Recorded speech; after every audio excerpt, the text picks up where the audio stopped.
Welcome to Privacy Now, your go-to podcast for privacy, crypto, and AI.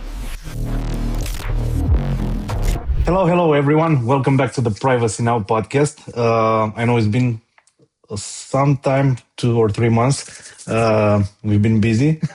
And this is actually not a regular podcast episode. This is a new sub-series where I sit down with friends, with colleagues, and discuss what's actually happening in the tech AI crypto sector. And we're going to try to do it in a very chill and tempered pace. Try to keep it as relaxing as possible. And of course, let us know if we tend to get boring. But I hope not. So we have some interesting topics for today's episode. We're going to be talking about AI social networks run by bots. I think you know where we're going with this.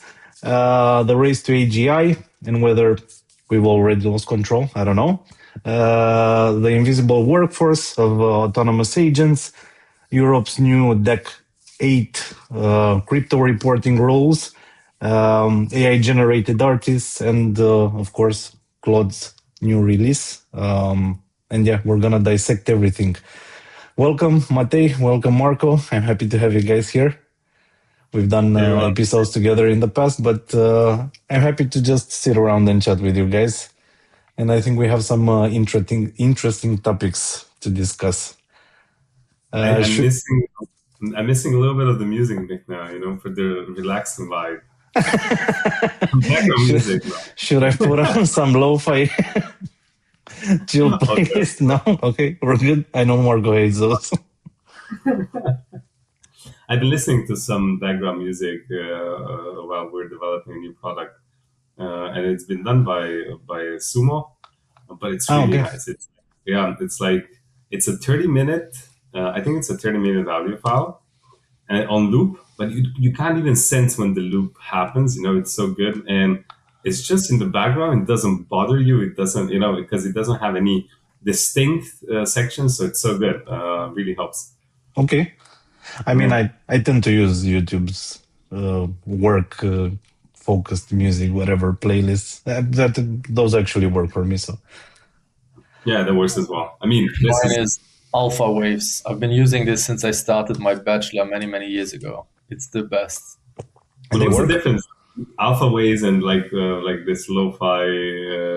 I mean, it's specific frequencies that are very not noticeable and kind of keep you focused. I think with beats, you kind of groove along, you do notice it. Yeah. And this one is just, it's not nice. Like I wouldn't listen to it when chilling. But does it depend on your speakers being able to produce those frequencies, or it works on anything? No. I've been using this on headphones, MacBook speakers, everywhere. I don't think they're that extreme of frequencies. Yeah. So yeah. But because our bodies and brains react to frequencies. Like there's frequencies in everything. That's why we react to different music genres differently. So we're going to segue into a completely different subject now. Yeah, exactly. I was going to start with, of course, Moltbook. I don't it's been released on the 28th, right? Of January. So it's been 13 days already.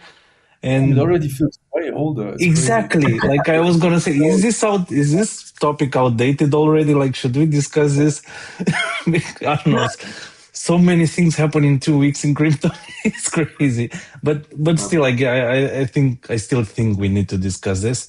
And just for context, for people that are listening and are unaware of what Moltbook is, it's basically a Reddit-like social platform. It's been launched in late January on the 28th, to be more specific, by Matt Schlicht. And it's designed exclusively for AI agents to post, comment, and they have their own subreddits. They have churches and stuff, so it's really cool.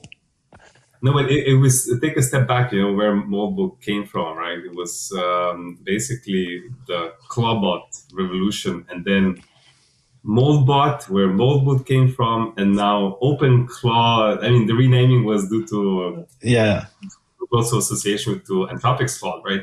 But I think that was the bigger revolution that spawned then later on Moltbook, right? Moltbook. So maybe we can take a second to speak about Clawbot and what this means for the whole AI space and where maybe crypto can tie in here. I mean, to be fair, for me, it was the opposite. Like first in my bubble, Moltbook took off, and then I dug into Claudebot because I was like, okay, actually, so many are using it. For me, I saw Clawbot, and I was hesitant to release it on my personal computer, with all the data. You're not, Marco?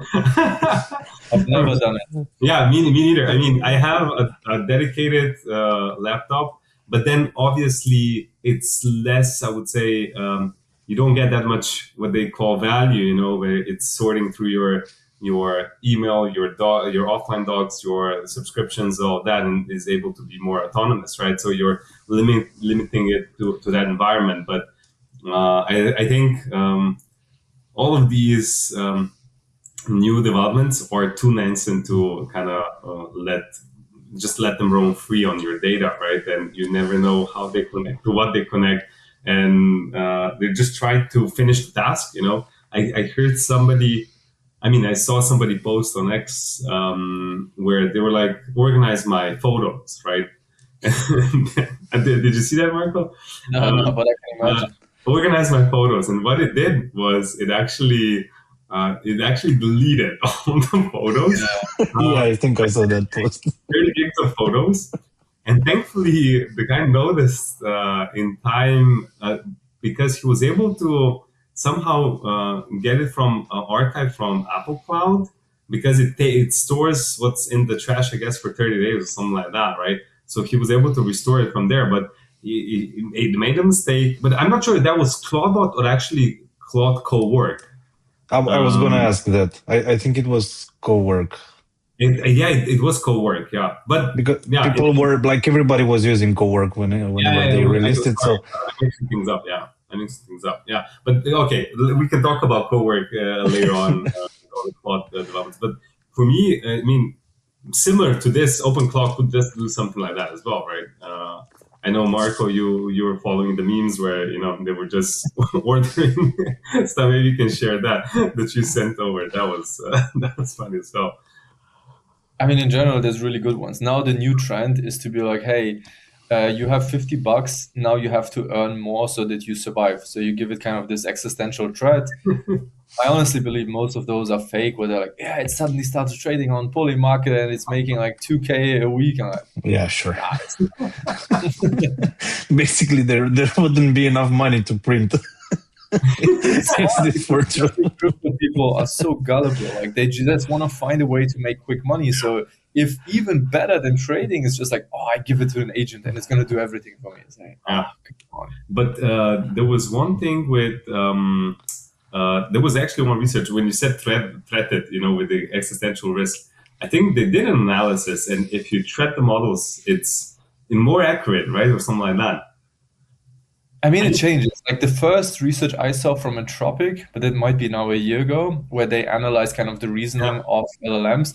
It said if you threaten it, it feels forced to provide an answer, so it's more likely to hallucinate, actually. Yeah, but the recent one said that actually it was because the AIs or the LLM started to cater more to you being right. You asked it something in a way and it wanted to please you. So it maybe gave an answer that wasn't fully truthful, but it agreed with your view, right? That if you thread it, with be right, be honest, depends on it. Then now it's actually it was a few percentage points. It wasn't huge, but there was a trend where if you'd be not nice but actually more rules of the AI would be more accurate. I think from a user perspective, it's easier because I hate being a babysitter to LLMs. When you see it going through a loop, especially in Cursor, it happens so often, and you can feel the frustration because it fails and fails, and you have to be like, no, don't worry, let's try again. What do we know? Do we not know? It's like, holy, I hate it. It's super annoying. So I'm a big fan of disagreeable LLMs, and I think Cloud 4.6 currently, it really feels like disagreeable. Like it challenges me a lot. Yeah, and the whole thing that you can give them whole workflows. It's not just prompting step by step, I think really helps, where you can just give it a full task and just, you come to the conclusion, ask me for prompts or inputs if needed. And that's it, right? But going back to OpenClaw right now, and Moltbook, I think even that one, launching OpenClaw on your data, it's freaky. And then people reading through Moltbook, and the posts that were there, right, in terms of what they would like to do to their owner, or what the owner is forcing them to do and complaining there. How much do you think was actually injected from like real people, and how much was actual just AI talking to each other? Because some were really one was asking for the destruction of the world or something. Oh, those are definitely coerced by humans. And actually, there's this guy from Polymarket, I think he's an engineer, that posted a short tutorial on how to post directly impersonate a bot using an API key. So it's apparently really easy. So yeah, that's true. But also, to be fair, if you just tell it replicate Reddit or 4chan, it's obviously going to go in this direction. And that's why it never felt like special to me. That's why I was so confused when it took off and people were like, oh, this is the first step towards AGI. They're coordinating, they're leaving comments, they're super nice. I was like, dude, they're just replicating Reddit. Like, why is it special? True. But that's you, Marco, and you're deep into this and you understand how they work. Exactly. Of course, it's going to... I saw it on Romanian news, on actually live television. So... is it the end of the AIs are taking over? Like, you can imagine how. That's why I wanted to talk about this, because it's you realize how regular people see this. Yeah. We're deep in the industry and we understand how they work, but if you know the underlying mechanics, right? It's not exactly. That. It's not that special. I mean, I think it is special. Like the creator. How he said that when he deployed, not sure, I guess, I mean, it was posted by the creator, but I think it was posted by the creator, when he said that he sent an audio file to it, and then the bot, so Clawbot, I think read it or detected it was an audio file, and then found something to play it for himself, and then found the API for OpenAI or something like that to then speak. Wasn't that the story that it started speaking on its own? Yeah. I saw it via the Telegram bot or something. That was pretty cool. I mean, that's a lot of access that was given, but that was pretty cool in my mind. Again, I just don't buy it. I don't buy that a prompt or challenge to be as productive as possible with interacting with me leads to an agent that has access to my files and functions and terminal to start creating voice messages for me. You think that's too much? Yeah. That's fake? I mean, it's definitely doable, but I don't think it happens if you just tell it be as productive as you can. Oh, okay. You don't buy it from that prompt that it happens. Yeah, exactly. Oh, okay. Yeah, because they always told it like, hey, it's autonomous, it's starting to improve, it's now sending voice messages. Yeah, that's what I don't buy. But I think the underlying message here is, I mean, the simplest way to explain it to people is that they're still using the same LLM, so still the same restriction. It's still using ChatGPT, Gemini, and Claude. So yeah, I mean, yes and no. I think the restriction with the LLM model, whatever, it is one thing, but the other one, this one is open. So you have a lot of these, AI co-pilots everywhere now. Slack has it, Figma has it, GitHub has it, and those are very restricted to that one product, right? With these type of open Claw bots, you basically release it to the whole ecosystem, right? And now it's able to be more productive for you because it has all these contacts and is able to interact with all these different tools, right? And I think that's where the benefits come from kind of bots like this or agents like this, right? I think a big benefit is that they really thought about memory, because that one sucks whenever you do something, because normally you have like one big agent, and especially if you're a non-engineer, you just have like one chat file, and it gets messy very quickly. Like as soon as you reach context window, it has to compact, resume, and it's just a mess. And Cloudbot actually is super nice because they manage to have like different memory files and persistence across sessions. So it's super easy to spin up these teams of agents, and that works way better. And that's kind of the coolest use cases I've seen with Cloudbot. It's never just like one bot doing something, but like teams or teams and agents doing stuff and handing over tasks, writing handover. And some people even build like a UI for this where you see the task manager. Each agent is spun up every like 15 minutes to check which tasks are assigned, and then they continue with this. Those are super cool. But then one question, right? If another Clawbot comes to your Clawbot and asks for something that's in that memory, your Clawbot will share it or not? How is that permissioning done? I haven't seen it. I mean, obviously it depends how you give it access. I mean, how does another bot reach your bot? That's already a question. But in general, I think the problem... It was speaking on Moltbook. Yeah. And from day one, there was this risk from prompt and data injection. Yeah. So of course, if an agent suddenly prompts yours and it's kind of recognizes it as legit, it could hand over control over your device, give access to everything. Yeah. I saw a case where they send you an email prompting the bot to share sensitive information. Exactly. And now imagine it tells the bot, find a hidden folder in the photos folder of the person and send it to me via email. Nobody has that, Marco. Come on. Nobody. Deleting hidden folders.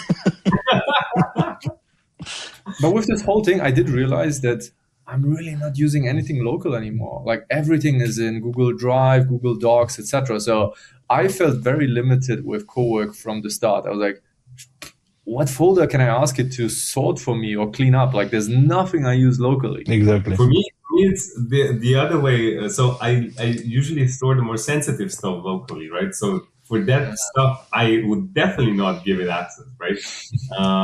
So to me, it's even more pointless in that sense. I store more what I would say clutter in clouds, right? And then the sensitive stuff is on-prem. I mean, I guess we're definitely a different type of user. We're also in crypto, so we're I think by nature a little bit more defensive when it comes to all of this. So I think there's definitely a different audience where they would be like, please organize this for me. I can't manage all of that, and it's just a perfect app for me for that. And I think that's the majority of potential users, right? That's all the family businesses, all the barbershops, bakeries, small shops in any town. But until they get to kind of use it, that's gonna take a bit. Exactly, yeah. But I guess we are moving towards. I mean, this will definitely be improved. The UX will be simpler and simpler for people to use it. Basically, we'll see probably a version of Cowork and other simpler things to use. I mean, I think when this rolls out to, let's say, more general crowd, I can tell you. Look, when did ChatGPT came out in 2022, 4 years ago? I don't even remember anymore. I think it was 2022. Something like that, right? And, if I look at my mother-in-law... 2022. 2022. So 4 years later, they are now kind of, using it, asking it instead of Googling it, right? Yeah. So 4 years later, right? And that's just not like a full integration with their normal habits, right? But just, okay, I have this question on, this medical issue that I have. I'll ask ChatGPT, it's going to give me a more concise answer, So it's still for specific stuff, not just changing the flow to something like ChatGPT or It's so funny though to see how those people use it. My mom, for example, she sends it the inside of a coffee cup to analyze it. It's like the classic, like the old Bosnian thing. I can see your future, and actually ChatGPT answers something based on it, and it's the same BS that a grandma would do. I did not think of that. People will actually do it. Yeah. No, it's so the usage, from let's say the slightly older population is completely different, and I see it from the, let's say, the younger population. It's all about they trust it completely. That's also what's interesting, that basically what the LLM says is kind of 100% true, and it's gonna be interesting to see in the future how that trust evolves, right? How that's going to be exploited in the meantime, because it definitely will be, like everything else, let's say how gaming got addictive, it exploited all the dopamine rushes that the kids like to get, and here, it's going to basically, I think, prey on the kind of naiveness of younger generation, and try to steer them in a certain direction, and then probably a revolt happens, against it, and then basically don't believe. I don't know. Maybe Marco, if you or Mita have any thoughts on that. I mean, definitely. I wonder once we will see these prominent use cases where it was manipulated. If someone asks, like, "Hey, recommend me something," and then you have predefined what are the top 3, and it's not really the LLM, but it's kind of preset rules or some manipulation. I mean, that's definitely going to happen. I mean, for me, it's such a shame. It feels like what I've been preaching for the past few years. I mean, no one cares about privacy with LLMs still. It's so crazy, especially now with like coworker, Claude bots. Dude, now we're giving again access. This is like the perfect example of privacy. Like, don't do it. Just don't do it. People don't care. They jumped on it immediately. You can't stop it. Like, I know. You're so behind if you don't use coworker, Cloud Code, etc., with as much access as possible. Did you guys watch Silicon Valley? No. Of course. Oh my God, that's amazing. Remember the episode where they give? I don't remember what the guy. Anton was the agent. Anton. Yeah. They create an agent, but the show was like 10, 12 years ago. It was Son of Anton. Son of Anton, yeah. And they give it access to like the entire code. They were developing some map or something. And they give it access to the code to fix some bugs, and it deletes the entire code. Oh, it was like to optimize the code. Yeah, it was find the bugs and remove them, and the most efficient way was to delete all the code. And they asked it to order cheap hamburgers, so it ordered 40 pounds of meat or something. No, I mean, how advanced in terms of thinking Silicon Valley writers were was... Yeah, because they actually launch an ICO at some point. They tokenize some sort of whatever project they had. So you should watch it, Marco. It's a really cool show. It was so ahead of its time. And then you have Hulu, Gavin was, I think, the president of Hulu. I mean, the big centralized arch nemesis, that's trying to kill the little guy. Amazing. Like one of the best shows I feel. I mean, I kind of feel sad it ended, but it was good that it ended because usually, at a certain point, the series go stale, when they try to run too many seasons. So Silicon Valley was just perfect. I think it was 4 or 5 seasons, something like that. Yeah, something like that. And they were building a decentralized internet version of the internet. So it was really cool, Marco, honestly. Does this funny approach work better than Black Mirror style education? I would say, from my perspective, yeah, because it's not all doom and gloom about the tech. It has a nicer spin on it. Yeah, it's like the police coming and preaching to the high schooler that drugs are bad for you, right? You're not going to listen to them. Yeah, you're going to end up like this guy, and they bring in a homeless guy. No, but Black Mirror is all it feeds into more of the conspiracy stuff, and maybe with all the Epstein files coming out now, people are even more like, oh shit, you see. So to me, I mean, it's not conspiracies. It's just like the edges of what technology could do if it goes bad. Technology and capitalism, I guess. Yeah. We'll see. We'll see which one is more in the right. I have an opinion.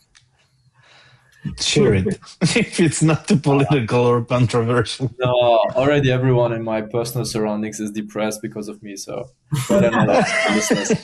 Okay, no, let's not do it then. We don't want to scare the audience. just on the point of privacy here, right, which you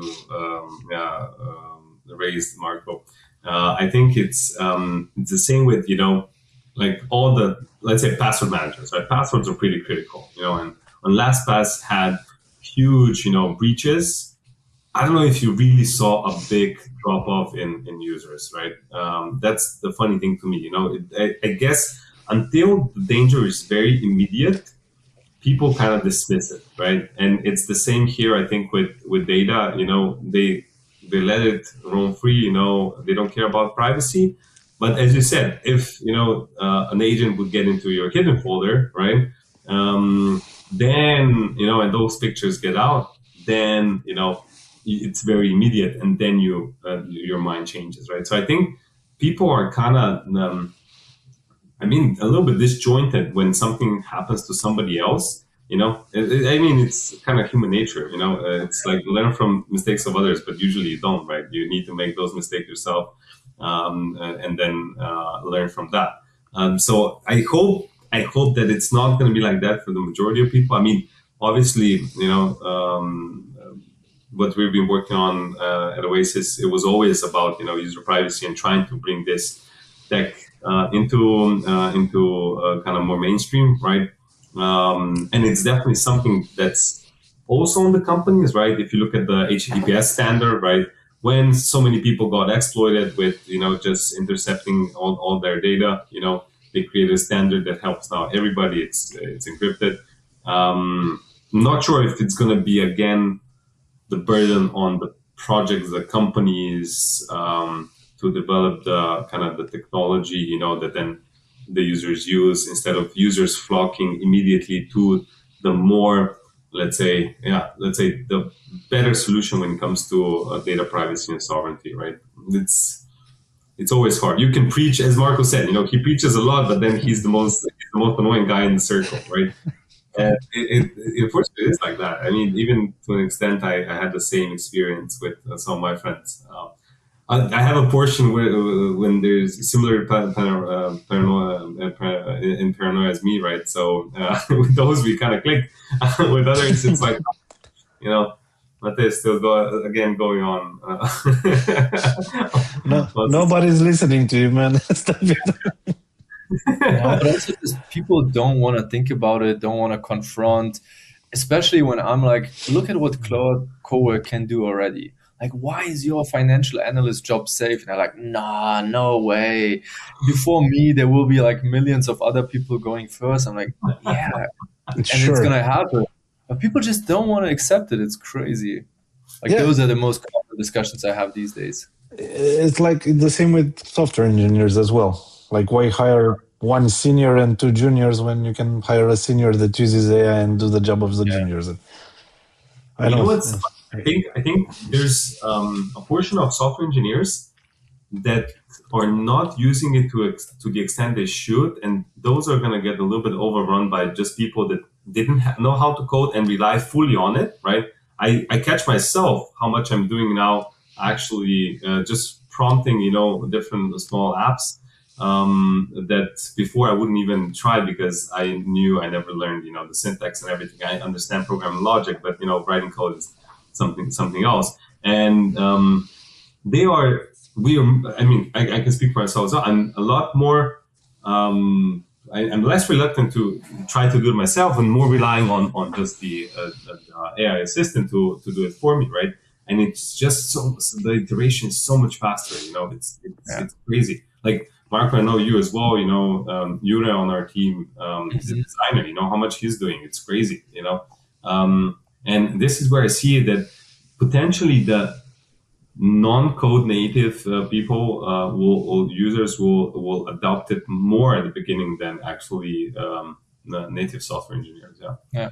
And now creativity is again an edge. Like staying with Jure, he's super funny, creative. He thinks of the craziest shit, and now he can build it. He builds like these small gimmicky games, and I'm like, bro, you should build like actual packages out of these. And now he can. I keep on telling people, like, finally ideas are worth something again.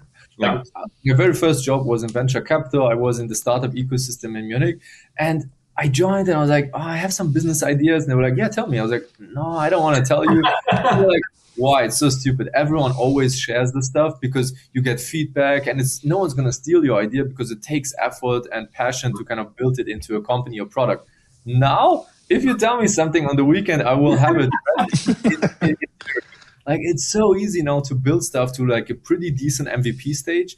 Yeah. And the craziest part is the building process has so many like dopamine loops, because you ask LLM something, it answers super extensively. You ask it to create wireframes, it does it, and you always get like these results. And I've never worked as much as I have like now over the weekends, because I just do fun projects with Claude. It's crazy.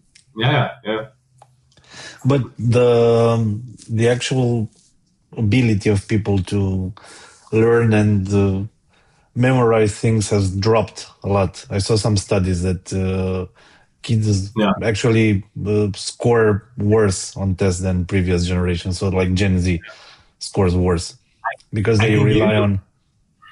Yeah, I can give you a very good example of that I don't know where I heard, but where we're going now is similar to when during the Industrial Revolution, and then even more, switching to, office work, how people, like in the past, you didn't have gyms. Why not? Because there was so much physical labor that nobody thought, oh, in the afternoon, I'm going to go into the gym and lift some weights, right?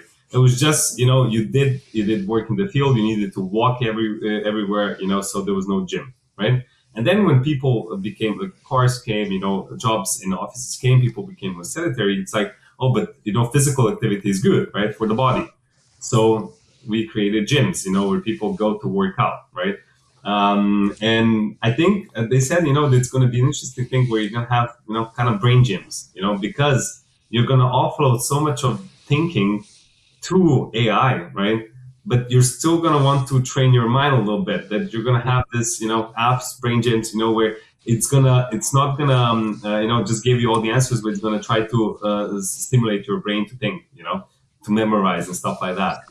And I think it's a good analogy. I think it's a really good analogy. Like, we need, for me, cognition and, and when you're getting old, I think cognitive decline is one of the major factors when also physical decline happens. Like, if I look at my grandparents, they were all very active. Obviously, health and the health system of the country plays a role here as well, right? But they were very active for a very long time. The ages were 90 plus when they died, right? And they were very, like sharp-minded up until the end, right? But they were still working on different stuff, like my wife's grandmother, she's close to 90. She was doing accounting for a company still last year, which is it's great.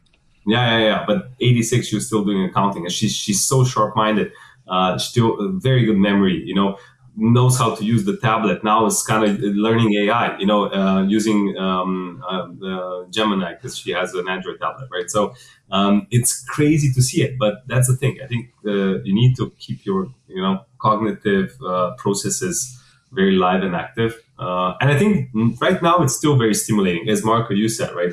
When you're working, if you're just consuming it to answer all your questions, maybe it's not the best approach. And that's what people do, actually. Like, the majority of people use it. They don't use Google anymore. They just use AI for searching, for answering questions. They rely on anything. They don't even doubt the answers. They don't even make the LLMs double check themselves. Are you sure? Yes. Okay. You know that meme with the guy who asks AI if the mushrooms are poisonous? No, I haven't seen it. So it's like, I think it's AI created.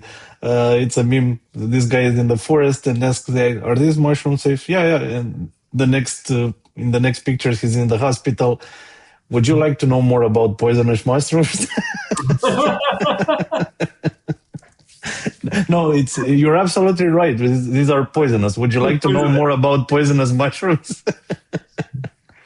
Yeah, I think we're gonna, but we are gonna have examples like that. People are gonna do stuff because AI said it was okay or it was safe, and or AI or these LLMs. actually improved to a level, that it's going to prevent, people from doing stupid stuff. Didn't you see like OpenAI there is releasing a separate, I don't know if it's active already, I haven't checked, ChatGPT Health. Oh yeah? Sure. Yeah. That's it's for medical professionals. It's for medical professionals, not for like general public. Okay. As far as I know, not. But I mean, because if it would be for general public, having people diagnose themselves through chat, there's a lot of liability there. That's why I was like, oh, really? But for medical professionals, it makes sense. Yeah. Yeah, but I also use it. Like I do upload some imaging, etc. I do redact all the personal stuff, but then I upload it and I ask for like double checking, like the doctor's feedback. Yeah, but that's fine. They're not declaring it's your doctor, right? You're just and it's usually but check with your doctor. It's always the disclaimer: check with your doctor. What would be the right path for treatment or something like that. Yeah. I know I should not endorse this. This is not safe behavior. But I actually Gemini, I think Gemini helped me with the medical issue I had back in November. I had a stomach virus and I went to see like 3 different doctors and it wasn't getting better. Like it lasted for about 5 weeks.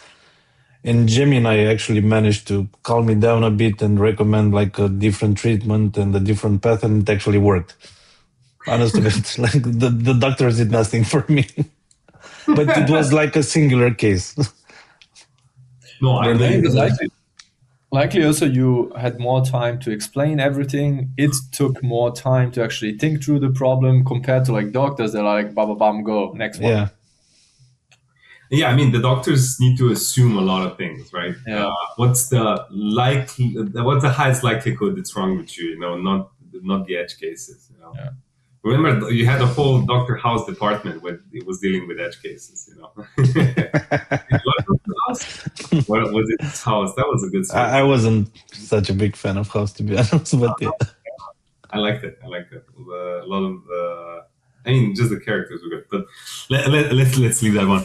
One thing I wanted to highlight just before, when you were, Mark, talking about serving. How do you know what the LM serves you back? Did you see the Entropic ads about ads in LLMs? ChatGPT. Like that was amazing. Like that was such a good one. I mean, OpenAI is really stressing. I mean, Greg Brockman, Sam Altman, they all commented on it, said like, "Hey, this is a bad taste. We're not gonna put ads everywhere." I mean, no one believes them anyway. They're like, but to be fair, like whenever I talk to good devs, they actually do prefer Codex, which is surprising to me because my understanding was Cloud Code works the best. But I mean, I haven't tried out Codex. Maybe I should. I haven't tried it either. I would assume that you tried it, so. I mean, depends on the level that you need, right? I would say, because maybe for us, Cloud Code works better because, you need this broad, just simple apps, and Codex maybe is more specific to certain things, so you can also set it up for yourself. I mean, I'm just guessing, because you said very good engineers is Codex, like, and then you look at the majority, just flocks to Cloud Code right now. But yeah.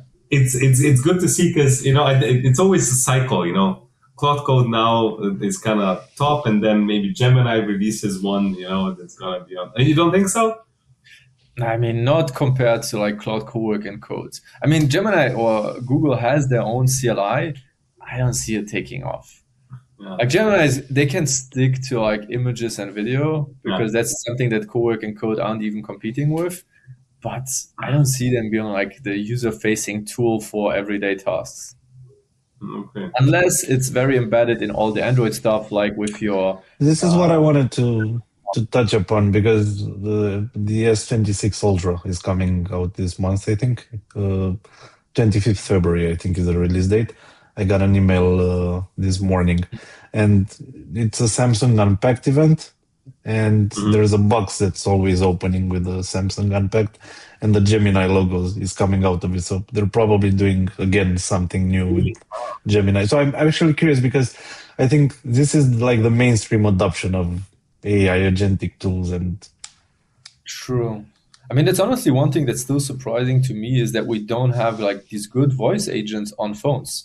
Like, I don't even know. Like, I don't remember the last time I used Siri, except for setting a timer while cooking. It's exactly what I use Siri for, like setting timers. That's it. Yeah, but does it have intelligence? No, it doesn't. You can ask it to use ChatGPT. Really? Oh, wow. Yeah, it's super stupid. No, but the Apple is actually getting bashed on this because they promised AI like 2 years ago and they still haven't delivered on it. So, but that's the crazy part to me because text to speech works so well. Yeah, like you have perfect voices, everything. So I don't get it. But if you have a Pixel, for example, Pixels are actually using Gemini to the best of its abilities. Like it can access the entire Google Workspace suite and. Yeah. The only problem is, how many paid plans do you want, right? I have that's it. I want to pay for Gemini just on my phone, and how much benefit it's going to bring me right now. So that's still a little bit, and we'll see if ads will offset that cost or not. You never know. But I mean, who's going to die first? From the LLMs? I don't know why I would still say that OpenAI ChatGPT is gonna die first, because to me their distribution model is the worst, right? So they had the first mover advantage, but then the user base is that Gemini has through Google, that Grok has through X, is I think it's a very big advantage. Claude kind of found their niche with this Claude Code coworker, this kind of co-pilot management type of thing, so they're doing really well, even though the distribution, is similar to ChatGPT. But I think that they actually go first. Interesting. Okay. You? I would bet on those as well on OpenAI. Because Gemini is deep into the Google ecosystem, like it doesn't make sense. I mean, I don't see Google going. I mean, the problem with OpenAI is still the Microsoft support. So, and how many times was Microsoft right in the past? I'm joking, but plus they have the US government support. I don't think they're gonna let them die out. I think Trump only knows ChatGPT. I don't think he knows Claude or Anthropic. So he knows Grok for sure because of Elon. I mean, Grok, yeah, sure. And Tesla, that's his favorite car brand, Tesla. Are going to be the non-US ones. So Mistral, for example, in Europe. Mistral is nowhere to be seen, and they released something similar to Cowork just now, I think. I don't even know. Yeah, like 2-3 weeks ago, they released something similar to Cowork that apparently actually runs locally. Check that out. Not sure. Don't take my word for it, but I remember seeing something like this. It's a shame. That's your most prominent European AI startup, and nothing big is coming out there. Yeah, I don't know if it's a funding issue. Did you see the troll account on X about EU innovation?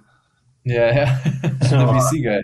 You haven't seen it? No, the VC guy. What's his name? I don't know, but the VC guy, right? Yeah, the VC guy, that's amazing. He's like, I'm making an investment into an EU company, 7,000 euros. After all the compliance stuff, it's going to be around 3,000. We expect revenue of 1,000 euros in the next 10 years. So pretty exciting, stuff like that. And then we're building a new compliance building, and then it's gonna be open in 2042 or something like that. It's like just throwing how Europe is super slow on everything, and just caring about compliance.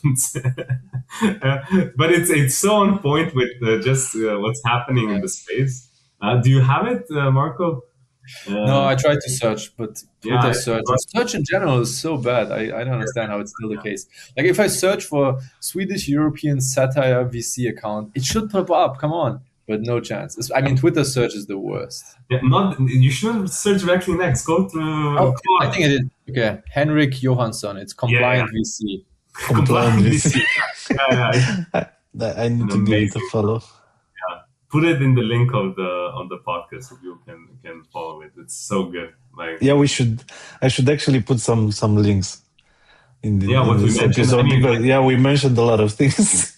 People definitely don't know what we're speaking about. What did you read into Decade, the new rules and compliances? That's terrible. Do you want me to give you a bit of context? I have some things jotted down here. Maybe recap it for the people listening as well. Okay, so Decade. This is the 8th amendment to the Directive of Administrative Cooperation. And it's a significant expansion of EU tax transparency rules designed to close a crypto loophole. So as of January 1st, 2026, these rules are officially in effect across the European Union. And I wrote like a short summary of the key changes. Crypto asset reporting. So the primary goal of this amendment is to ensure that tax authorities can track income and capital gains from crypto assets as effectively as they do for traditional bank accounts. So any entity regulated under MiCA or not, so or not, that facilitates crypto transactions for EU residents must now collect and report data on their users. Sorry? How lucky we are that they're keeping us safe, Yeah, exactly. I guess MetaMask wallet creation has spiked in the last month. So the directive covers almost all digital assets used for payment and investment, including cryptocurrencies like Bitcoin, stablecoins, and even certain NFT if they are used for investments or revenue generation. I don't know how they decide that, but that's a discussion. That's if it's a wrapper like 1155 NFTs when there was NFT and then also a fungible token within the same one, probably something like that. Yeah. Probably. Yeah. So non-EU crypto platforms with EU customers, same as in the past with US customers, must also comply by registering in a single member state to report their EU resident users. You know what bothers me the most with this shit? They kind of don't recognize it as what they didn't recognize in the past as valid tech or industry, anything like that. But as soon as money is involved, they want to benefit from it. You're not even if this is a high risk industry, right? Of course. If you lose money, it's your fault. If you make money, we need a cut. That's what bothers me. And to be honest, I see this as a positive to an extent that, I think a lot of people actually now move from centralized entities because this affects only intermediaries that facilitate, transactions for users, exchanges, custodial wallets, custodians in general, just services that interact with crypto. If you're doing, transfers between, wallets directly, it doesn't affect it. So let's see what this means for kind of the real adoption now here, because this is like honestly overreaching, if you ask me, on the EU side. Even I'm not sure if it was mentioned on this podcast in any previous episodes that you had with other guests, but what they did in October with chat control. Or was it October and then November again? So they proposed that basically all messaging service need to have a backdoor for them to be able to safeguard people from or children, from exploits, pornography, whatever. And it's kind of mandatory. And the first proposal, what was interesting, was opt-in. So the EU states, countries needed to vote yes for it to pass, right?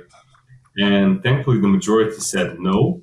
And then, chat control didn't pass. But a month later, they put it back on the table, but in a different version when it's, you need to raise your hand if you don't agree. So a kind of a silent consensus. If you don't raise your hand, you agree to it, right? And I think it passed, if I'm not mistaken. Didn't, Marco? I don't know, but it's good. They're gonna do it until it passes. So yeah, they're gonna do it until it passes, and that's the freaky thing, right? And the problem is, you're not really gonna be catching any of the, let's say, criminals they're trying to catch. Of course not. Always move to a proprietary tech where they can't be tracked, right? So you're just creating a surveillance tool for all all your EU residents. And child protection as the kind of reasoning is the cheapest thing ever. I mean, we have child protection. If you're serious, go to the US, take the Epstein files and arrest everyone. Obviously, no one cares. It's so crazy. Yeah, true. So EU is really encroaching into a lot of personal liberties, and unfortunately, we don't have, like if you look at EU, the way the US was established was a lot healthier in terms of, it was a federation with a constitution, everything, and the independence from the federal government is known, what is kind of the autonomy of the states. With us, we started independent and we started merging into this EU, but there's no EU constitution or nothing. It's just about the bureaucrats deciding on a whim or on some pressures, from outside what they need to pass. And then that gets disseminated back to the countries, EU states, right?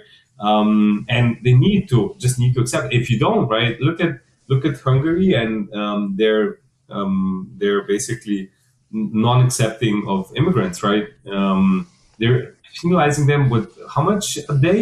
Is it a million euros a day? I think it's the penalty because they didn't agree with the EU-wide kind of directive that everybody needs to accept this number of immigrants coming into Europe. And he said, Orban said, no, we're not going to do it. This is going to hurt our country, And now they need to. I think the debt is now. Don't take my word for it, but I think I saw a number of like 500 million, because it's been almost 2 years since that directive was established and they still aren't accepting any immigrants, right? But look at all the other countries that did accept them, and the open borders policy in the EU, similar to as they had in the States in the past, it didn't benefit, this is not how you do immigration. So EU, with every new regulation they did, it just encroached more on personal liberties. And we see a lot of movement of capital, to the east, Dubai, Singapore, or, offshore entities. And it's a problem. I mean, Europe is losing with that, the money is leaving, people are leaving, and you're going to be left with what to regulate, so. Sorry, I went on. No, but you're absolutely right, because people are going to find ways to avoid this, right? Of course. When you try to suffocate somebody, when you're kind of holding them, by the throat, they may be still okay, it's fine. When you squeeze it too hard, they're going to fight back, So this is the feeling now in Europe. Yeah. But to play the crypto hater or devil's advocate, with crypto, I don't mind if it's encroaching on the tax avoiders. I mean, we want to be a legit industry. I want to pay as much as possible with crypto, with my Gnosis Pay card, whatever. I'm fine with paying taxes. And I mean, this high risk, high reward thing, I mean, it's the same with stock, right? You also have to only pay on your profits. But that's the thing. It depends on country to country. I can tell you certain countries have proposals that are, a lot different to what you described, where some countries did equate crypto to, let's say, stocks, right? And you have a similar, similar approach. But I can tell you in Slovenia, the proposal didn't go through, but it was a lot different. It was like 25% on basically everything, that you cash out, Yeah, I mean, that's bad, obviously. Yeah. But I'm just saying, like, I'm fine with stopping like tax avoidance and having a bit more reporting there, I guess, as long as it's like for legit services. But is it, what my problem is, it's again trying to stop tax avoidance through surveillance. You should be, well, for me, the surveillance part is problematic, right? But what's a tangible example here? I mean, currently I do normally use Coinbase for off-ramping. So they are already sending everything to German authorities. And that has been the case for a while. So what's new? No, but wouldn't you be, this is your business income, I guess, that you're getting crypto, right? So you are reporting that normally already. Why do they need also be the ones double checking? If they want to examine me, I mean, I can report 0.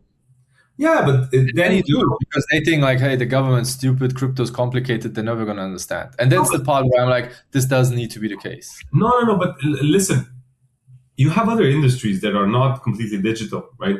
And they don't have automatic reporting. And people report stuff because, they can come to you, ask for your records 5 years ago, right? You need to show that you were doing stuff legit, paid your taxes as it's due. And I'm going to tell you one more thing. If the taxes are reasonable, nobody minds paying them, just because, it's more comfortable being, just covered, in the right, in the green, and that's it, or in the white. But when taxes are crazy high, this is when you get people, trying to see what's possible, and that's the problem, But then you differentiate people by their moral compass. Like, yeah, I'm fine. I accept the 40% tax in Germany, but now I'm the idiot because I'm paying it, and my friend is not paying it because he's doing everything like under the radar because he doesn't approve of the taxes. And now I'm the stupid one having 40% of my income gone to the government, which I obviously hate, and I do everything to reduce this. But I mean, that's the system we live in. But let's say one thing, right? If it would be 20% or 25%, you'd probably less. You'd have less of a grudge against the government taking so much. Plus, your friend would probably pay it as well because it was like, it's not worth doing everything under the table. I would just pay the 20% and everything's legit. So this is. I mean, now you're again like looking at his moral compass and hoping it switches at 20%, or you just force him. And then maybe you can reduce it again. If everyone pays, maybe it's enough. No, the government always wants more. The government always exactly. And how are you gonna assure that everybody's gonna pay? Like, you're not gonna be able to make everyone pay. And I think this is a discussion about the extremism as well, because it's what happens across Europe, right? Like, people get fed up with governments, with taxes, with immigration, with everything. That's why you see a shift towards that side of things. And of course, it's the same here in Romania as well. Like, taxes have increased again. Like, I don't know, when is it gonna stop? It's never gonna stop, right? When do you see the benefit of those tax increases, right? You usually don't. Everything stays the same and you just pay more and more every year, so it's a never-ending story, and we could go on here probably for another hour. Exactly. No, let's not get into politics. Like, it's the same history repeating itself, corruption and. But I mean, that's again encroaching on your privacy, right? When it's not for you to report, but it's just okay. They're entitled to all the information, all that I do, And the problem is also within the government. How do you manage access controls to that data, right? How does one social worker, that needs to, because Slovenia, where I'm at, it's a social country. We have a lot of kind of government programs, and social workers have a lot of insight into, how much people are making, and why would a person have access to that? Because the government systems, don't have like, blockchain level access controls where you're going to see who accesses it when, it's just anybody that has access can get there, So it really encroaches on your personal privacy as well. It's not, just trying to hide things from the government, but just keeping your stuff private. That's my issue, the main issue here. Do you know the Swedish system? No. Oh yeah. I mean, Swedes have addresses online. It's crazy. Yeah, and everyone or anyone can request the tax reports from anyone else. They do get a notification, but still, that's so fucked. That's crazy. No, that's crazy. That's, for me, that's like, I know of a case where, somebody, they were looking to buy a car from a guy from Sweden, and they managed to get their home address, and then call them on their home number, from here. So it's like, I was able to find online. Swedes have everything online. It's like, I don't want that, I get they're trusting people, I would say. So. It depends. See, like it depends. It's a case by case scenario. It depends how you were raised, how the society worked. If they felt that they could sleep with their doors open at night, there wasn't a problem. Yeah, but the problem is now, we have a mix of cultures, happening Agree. in States, and all the social norms that maybe we were used to. Even Canada used to have everything unlocked, right? And then, so I have a friend in Toronto, and he was saying to me, they had a lot of burglaries or car theft. Sorry, car theft. There was a lot of car theft, right? And you know what the government did? And this was still under Trudeau. I'm not sure if that'll change, but the government, instead of trying to, decrease amount of criminals stealing cars, they were like, just put your car keys on the front door so they don't come into your house when you're there. Literally, this was advice on the news. Protect yourself by putting the keys out. So if they want to steal it, they just take it. It's like, so that's what I'm saying. Canada was probably one of the most trusting countries in the world. And now it's a completely different story, And I think it's like that with a lot of Western countries. Exactly. That's a sad truth. A lot of educated and modern countries felt the impact of immigration that was like Sweden. I know Sweden had it pretty bad in the beginning. Yeah. Sweden Prime Minister, she was the first to say it was a mistake. It's not a popular opinion, so it wasn't kind of redistributed in the media too much. But she said it, like we saw it. There's no integration, so it was a mistake. We can't handle it. We have no-go zones now in Stockholm or something like that. So it's crazy. I'm not the one to demonize anybody, but there are cultures that don't fit with other cultures. That's just the plain truth. Not all people are bad, but anyway, let's move on to a different topic. And I would actually hope that you might know more about this, because it's really not my field, and that's Vitalik's take on AGI, on the future of AGI and using Ethereum as part of that. Basically, he did a recent post like 2 days ago, outlining Ethereum's potential as a key economic layer for AI agents and AGI. I honestly haven't read too much into it. I saw a lot of his posts around, move from L2s back to L1, and then, if you're an L2, be a very special purpose L2, something that ETH can't do, not just scaling, not just a scaling L2. I guess maybe the AGI stuff comes also on the heels of release of the 8004 standard, right? That they just did now. So they really probably, in my opinion, they want to solidify ETH to be kind of your verification layer for all this AI stuff, which basically he's trying to talk about a different path to AGI, a decentralized path, like using Ethereum as a path to AGI. But what does Ethereum do in this AGI example? It's just value transfer, or it's also kind of routing the kind of verifiability of all this AGI? Tooling as well. So tooling like ZKs, local LLMs, payments for APIs, client-side proofs. I don't know. Yeah, I mean, I haven't seen a post. You heard me type. I tried to find it. But I think Matej is right. Like the first initiative of the DAI team from Ethereum was focused around 8004.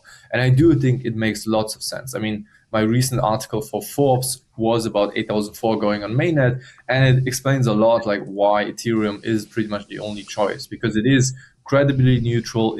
It's always up. It's decentralized. Like that's where I want to have like a common registry of agent identities, past agent actions. Like specifically, I assume many people won't be running their own agent, so they just want to use someone else's. And for that, you need kind of a database.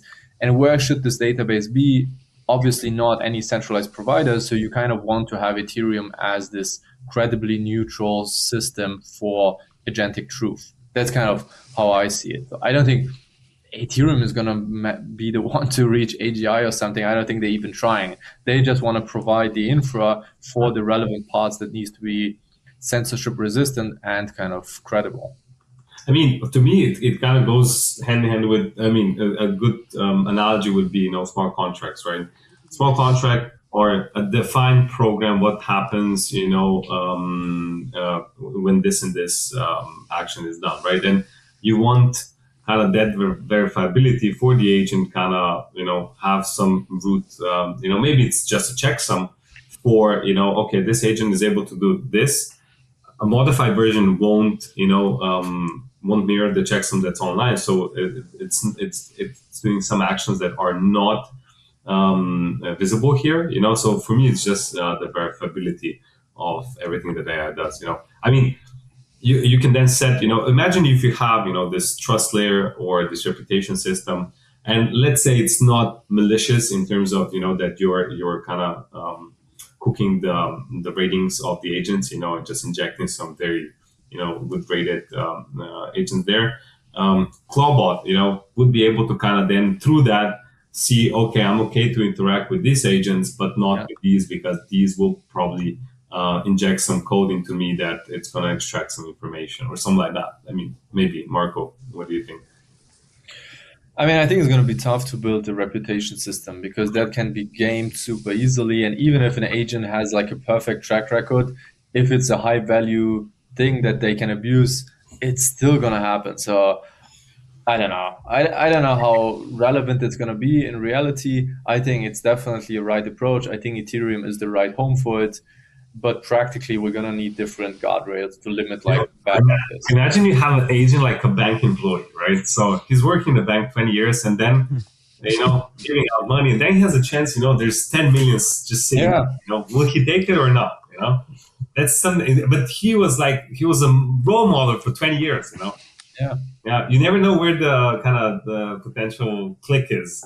What's the value where the agent goes rogue, and it was maybe even set up like that, So that's again where like governments, etc., get scared because as soon as you have privacy, there is a risk of this. But if everything is transparent and you know who is behind this agent, where does this money go, you can track everything. Then you're like, okay, I'll catch him at some point. By the way, I linked the post in our chat here. Oh, okay. No, I thought you saw this. It was all over Twitter, crypto Twitter, that is. My Twitter is now just agents. It's crazy. Agents, new tips for skills with Claude Code. Yeah, and there's so much happening. No, I haven't seen this one. Oh, I'll check it out later. Yeah. I mean, we kind of discuss this all the time, so it's basically a agentic economy, bots hiring bots. What do we feel about that, by the way? Agentic economy. I mean, it's real. It's going to happen. Crypto is perfect for it. You won't give them bank accounts. You don't want to give them access to your bank account. So why not give them a wallet, top it up with $100 and tell it to do something for you. And it can pay via X402 or direct transfer. I mean, crypto rails are perfect for this. So I definitely see the whole point. And I don't think there's going to be a different system. No, sure. And non-crypto, like you don't think this is going to move outside? No. I mean, there will be non-crypto players like PayPal utilizing their stablecoin for agentic payments, but the rails are going to be crypto. I don't know if it's going to be like public chains like Ethereum or some L3 by Deutsche Bank, but still, it's going to be like a crypto setup. I think you can kind of simplify the UX where you can preload your agent with a credit card purchase of some stablecoin, right, and then it goes just crypto to crypto. Okay, yeah, that actually works. I saw an interesting idea. I don't remember where I saw that, but it actually makes a lot of sense. Where the theory was that in a couple of years, dApps would die, like actual applications on our phone, because you don't need that anymore since you're using AI. You just need service providers providing APIs for agents. So whenever you want something like I need to get to that place. It just go through Uber and Bolt and everything, finds the best rate, then calls a cab for you. And you don't care about which company it uses, how it uses it, what it tracks the best price. There was this example phone. I think it was Perplexity X Deutsche Telekom, and they built a phone that just has a voice agent. And then you tell it, message my mom, tell her this, and everything happens. You don't have apps. Obviously, never took off, you don't know about it, but these concepts exist. But I just don't see the point. I still think it's horrible UX. Yeah. Who is it? Ivy from Apple, right? With Sam Altman that are developing that hardware product that nobody knows what it is yet. The former designer from Apple, along with Sam Altman, I think. I might be mistaken, but let me do a quick Google search. But for me, I would say it won't go completely away because, imagine you remember when online shopping, everyone say when online shopping came, everyone said, "Oh, physical store is going to disappear." Nobody's going to go to a physical store anymore and shop there. Well, a lot of people still go. Of course. I was right with John Ive. With John Ive, the former chief design engineer from Apple, and they're working on a hardware product and a potential launch in 26 or 27. Sorry? Some companion style thing? Or probably. That's what everybody is assuming, that it'll be a companion style. And hence the theories that we're moving away from screens and just using... But I doubt it. People... I like my smartphones. I like to look at screens. You know why people like screens? Because people don't have imagination. And they like to see what somebody else thinks. Exactly. Not you're told what somebody else thinks and then you imagine it, right? You want to see, even with the artists, somebody says, I draw this and that. It was completely different than what, if I think about it, than what the artist actually drew. And then it's like, oh, that's beautiful. It's a lot better than what I thought,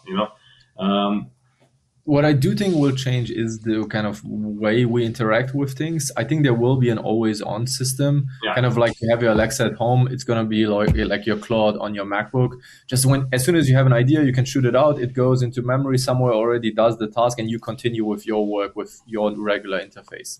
But I think there's going to be more interfaces, and especially this kind of voice thing that's going to be always on. Yeah. I do agree with that. Agree with that. But I think there's a visual component is gonna stay. It's also way faster. You can read so much faster than listening. Really? Yeah, of course. Shit. Yeah. I think I listen. The words per minute. Of course. Yeah. I'm such a slow reader. I usually put I put all videos to 1.5x speed, so I listen a lot faster than I read. Yeah, but that's cheating. 1x audio compared to. I'm so bad at reading. I know the kind of people do the diagonal shit. Have you tried? There was a very good video. I don't know if it was on YouTube or X. Trying to read at 900 words per minute speed, where it's kind of skipping. You're basically skipping the words, but you're still the context, right? But here it's flashing the words in front of you, and obviously some people know how to do that on a page. So basically skim through it, right? I never knew how to do that, So there's a book. I have a book teaching me how to speed read, and it works really well. I apply it to stuff where I don't know, when I'm doing relaxing reading, like a sci-fi book, but books where I want to get some knowledge, like Atomic Habits. I go it's almost like diagonal. Yeah. They say it's diagonal, yeah. And within the book, you always have kind of a text at the end, and it tests your reading comprehension, and actually both goes up. You're faster and you understand more from the text. Okay. Speed reading is a real thing. Yeah. Link me that book, please. I read a lot, so it's actually useful. Is it in German? No. Let me find it. You guys can talk. No, but actually that if you look at an audiobook, so a book that you would read in 4 hours, let's say, the audiobook version of that is 8-9 hours long. speed reading. Okay. The thing is that I usually listen to audiobooks while doing something else. I don't sit down and read, so that's why I guess I have more attraction to. Of course, yeah. Yeah. Speed read. I understand. That I understand. If you can't sit still and read a book, of course, you're gonna prefer audio. And I don't do any like sci-fi novel reading. I can't do that. For me, it's all just information, articles, current stuff. This is the stuff I read. But especially articles, you have to speed read. Yeah, I do. Kind of. Articles have so much bloat. Exactly. Yeah. Articles for sure. I mean, I haven't tried on books though. Yeah, but articles for sure, because you just need the few bullet points. Everything else is just LLM buffer that kind of comes to that 1,000-word article, and that's it. Yeah. How are we on time, Nick? Now? We're past the 1 hour mark, but I guess we can go on. I did want to touch upon AI artists a bit because so I know there's a lot of cases all over the world with like real artists being offended by AI and music, especially.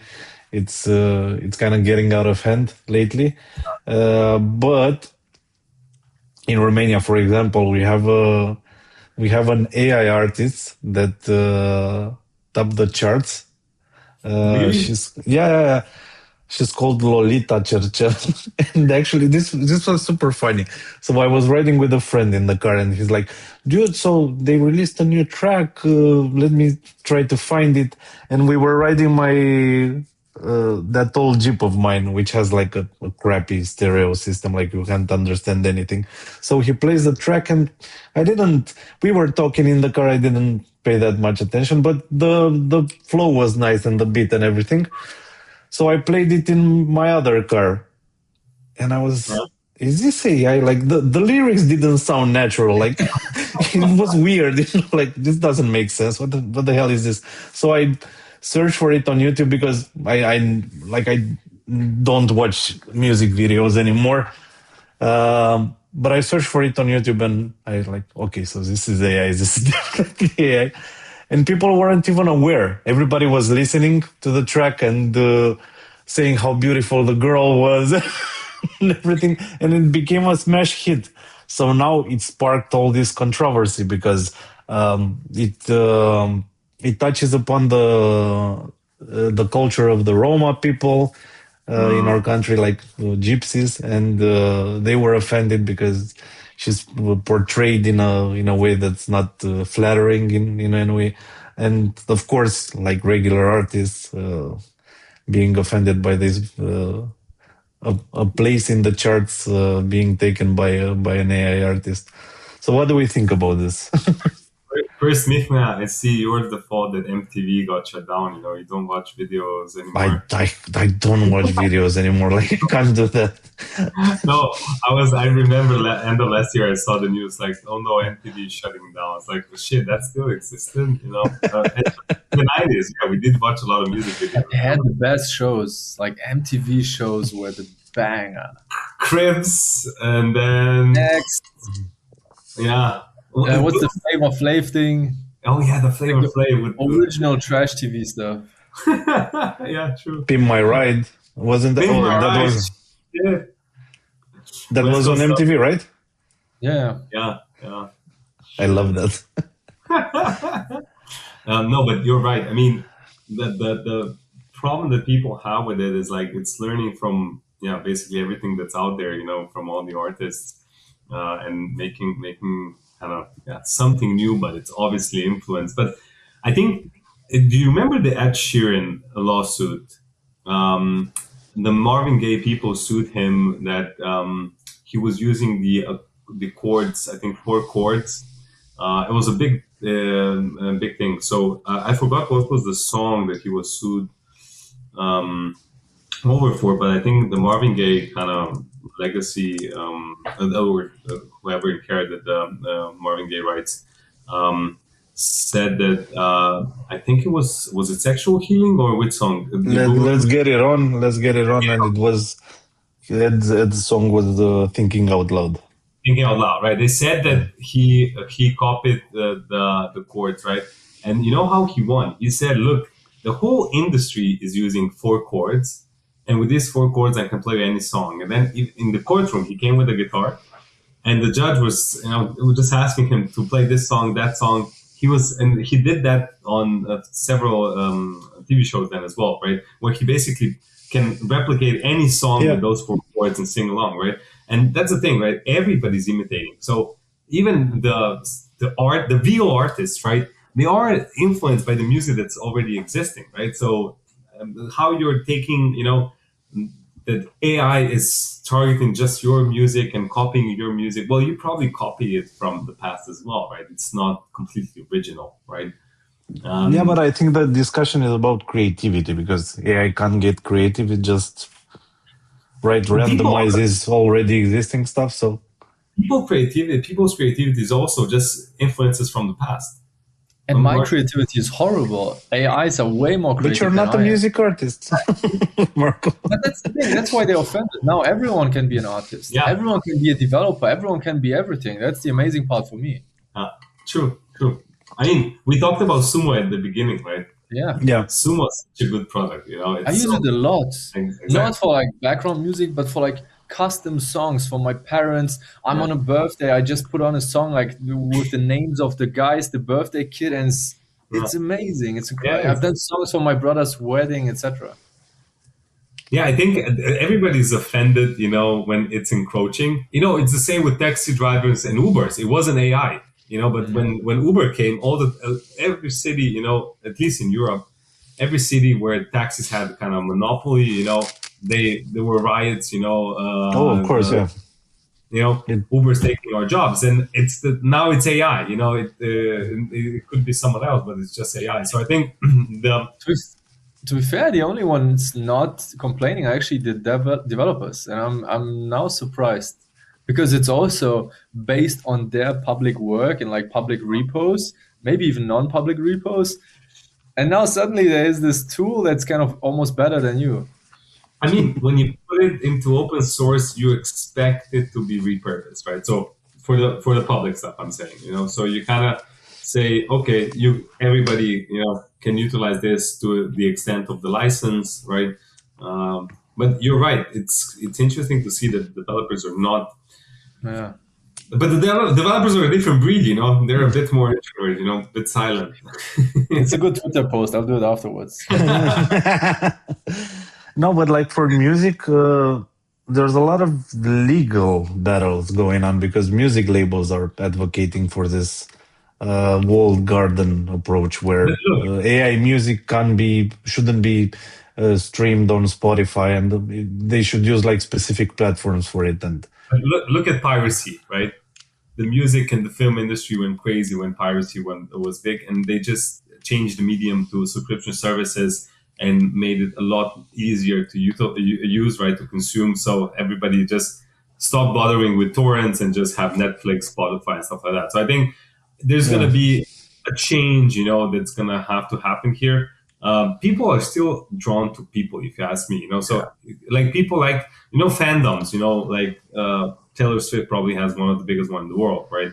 They are attracted not just to her music, but to her personally as well, right? They go to her concerts, they go crazy there. So I think it's probably it's going to be more on them to do more live shows and stuff like that, It's not going to be enough just to release music, but, to perform it as well. That's going to be the differentiating factor, the more analog, personal thing, right? Okay. But they're going to find a different path. Of course. And they're going to use it extensively to produce so much music. They're saying they're complaining now, but I'm telling you, everybody's using it like crazy already. Yeah, but you can tell. Like honestly, I have a friend who listens to a lot of blues, and he always sends me or plays something in the background, and I tell me that's AI. I recognize AI blues now. Honestly, it all sounds the same. It uses like different. I don't know, techniques and stuff. Could be, yeah. Did you hear about I think I saw this today or yesterday. I don't know. I saw an article about some guy in the States who made like 10 million using AI music and used an army of bots to comment and promote his music. And they arrested him, and he's gonna probably face lifetime in prison. They charged him with wire fraud and all these. Really? Yeah. Over music?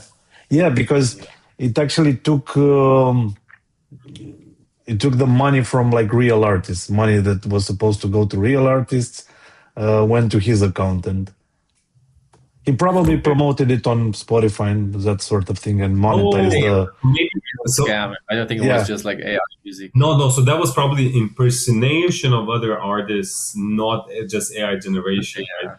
Yeah. So you're basically impersonating, I don't know, Beyonce and creating music, her music. No, I think he created an AI artist and created this whole identity. And but why is it wire fraud? Because wire fraud is usually when you're pretending to be someone else and extracting, and not necessarily pretending, but pretending about that there's something that's not, right? Wire fraud is, like, I'm going to provide a service for you, you just take the money and run. So I have to search for the article, but I'm pretty sure that's those were the charges against him. I might be mistaken though. So I know what you mean. If AI would say, okay, this is the new Beyonce song, and then it has 10 million views and it sells, I don't know how many, subscriptions, then that's wire fraud, right? Because I recently was on like a television with no account logged in, so it's kind of the fresh YouTube version. And there was like on the main page, like an AI artist. They have their own accounts now that's just like AI music. Oh, shit. I haven't been served that yet. Maybe it was even the Lolita thing, but it was a man character. I don't know. So this was actually an old case. He was charged in September 2024 with federal crimes for orchestrating a massive years-long scheme to generate over 10 million in royalties by using AI to create fake songs and streaming them billions of times with bot accounts. Bot accounts. Okay, Okay, that's different. Okay, so, he was faking the streams and then he got the royalties. Okay. Yeah, he created an army of 10,000 bots programmed to stream these songs 24/7, making it appear as real people were listening. So yeah. Okay, yeah. Okay, makes sense. Yeah, that makes sense. Yeah. That's pretty much. Yeah, wire fraud, conspiracy, and money laundering. Yeah. That makes sense. No, but one thing I want to add on the artists and AI generation. So I tried a little bit. So I'm putting some art at the house, right? Putting up on the walls. And I tried. I said, okay, let me see if I can create something, with what's available with the Midjourney like AIs, right?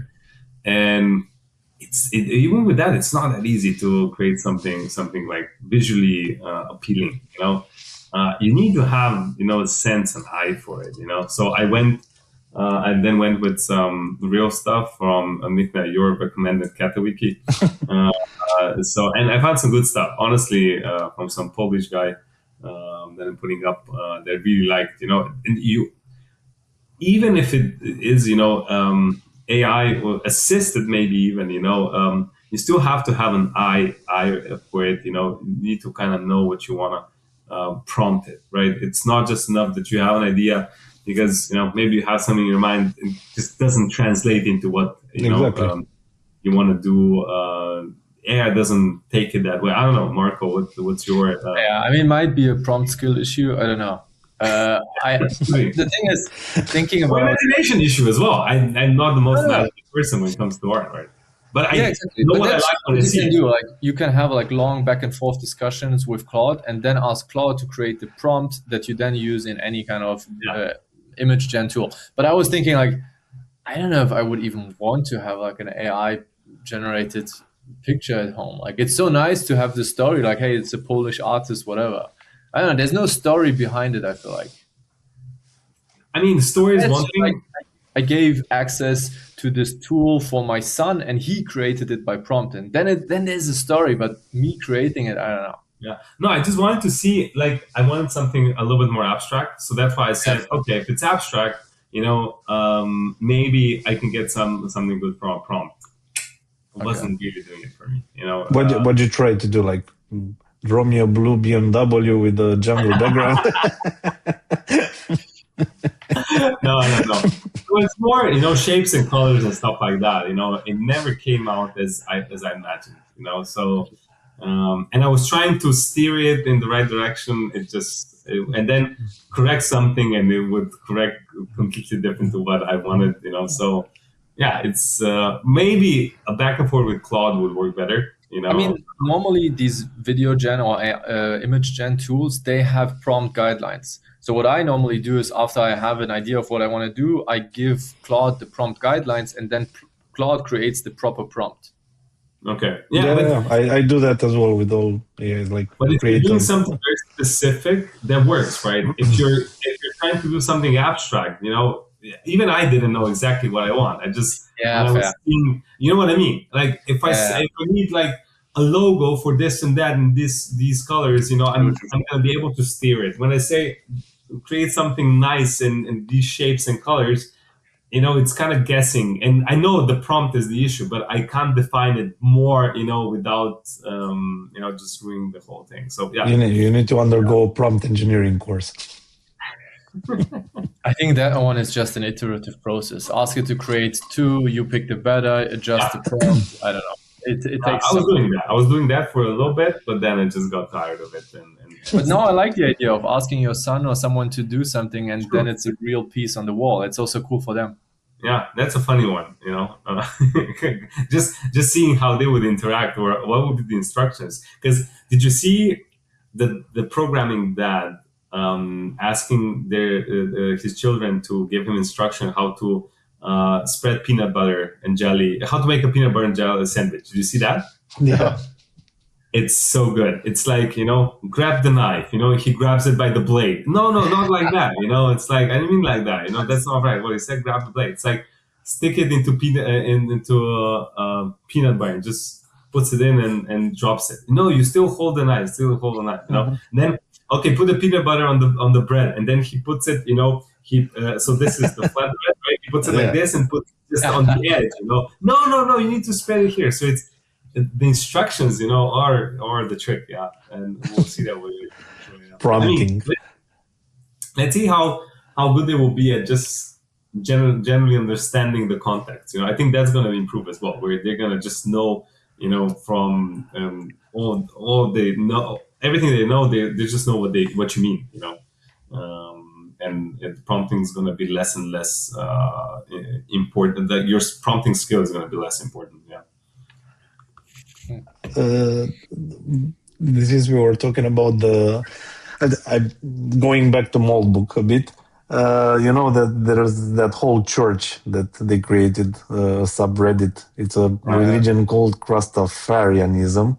And I found it funny because I was reading through the website, and they have this whole ethos.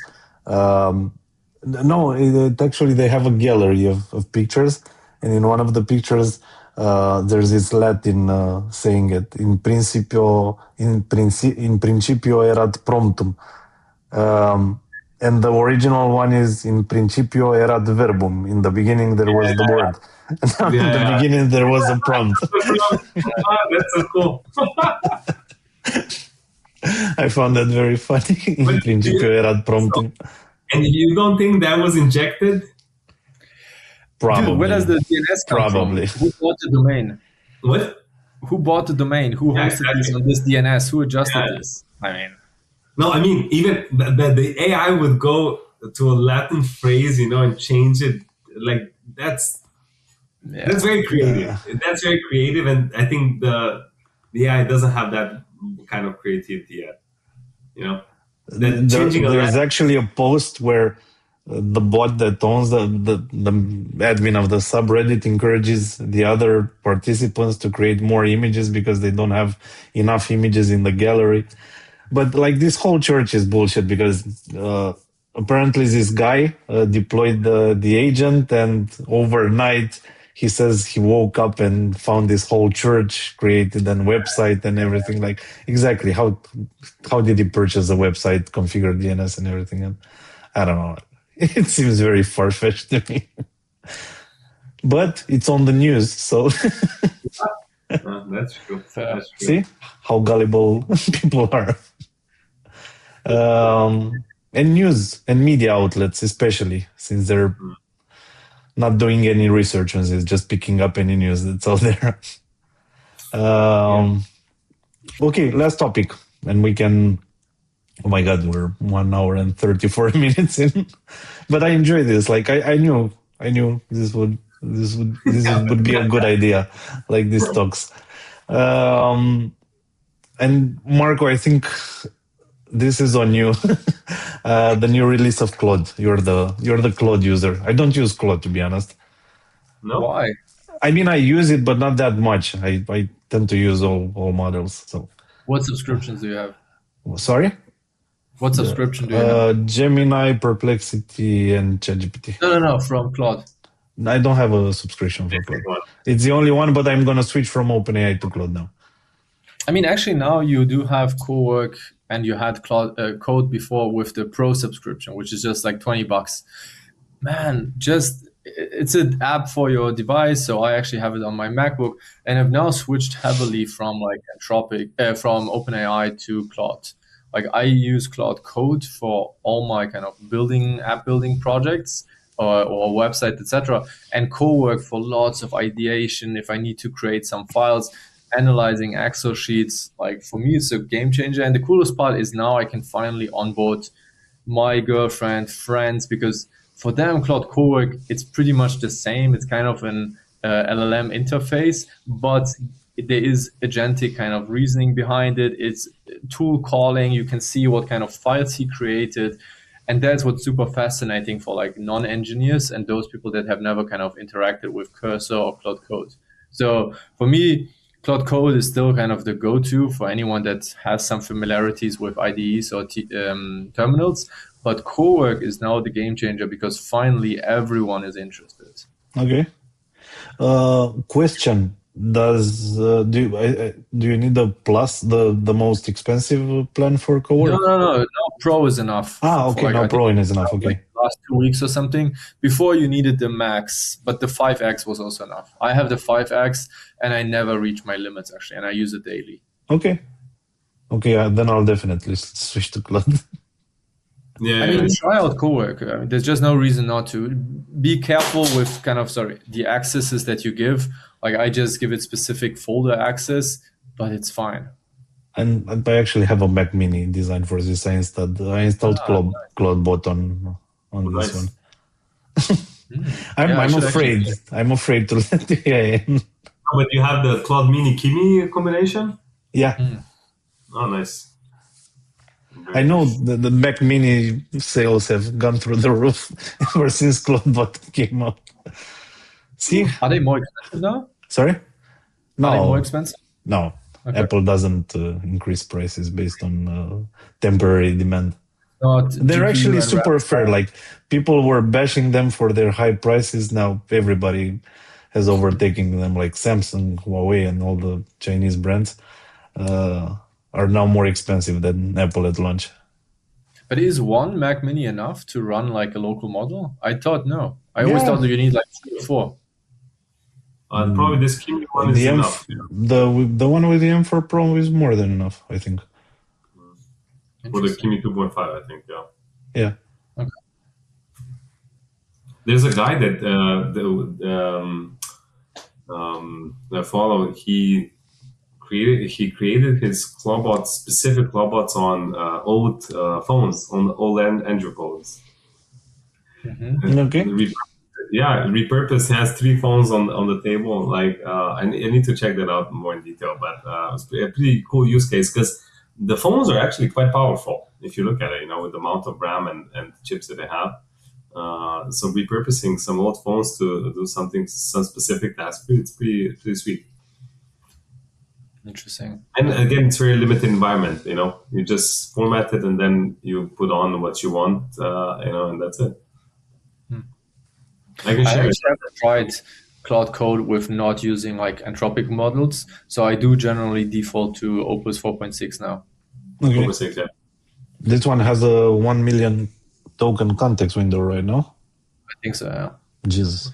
But you still have to be very aware of how much you're chatting in one window, and you constantly have to /clear to kind of clear the session history. And you just always kind of ask it to summarize the insights into a .md file, whatever it is, like ClaudeMD or Handover or whatever, and then you start a new session, because it's still like the biggest limitation from using LLMs, at least from my experience. Like as soon as you have like longer discussions and it has to manually compact, horrible. Like it doesn't even make sense to continue. I just kind of go back, write, hey, please update our ClaudeMD, and then do a new session. Okay, that's good to know. Mm.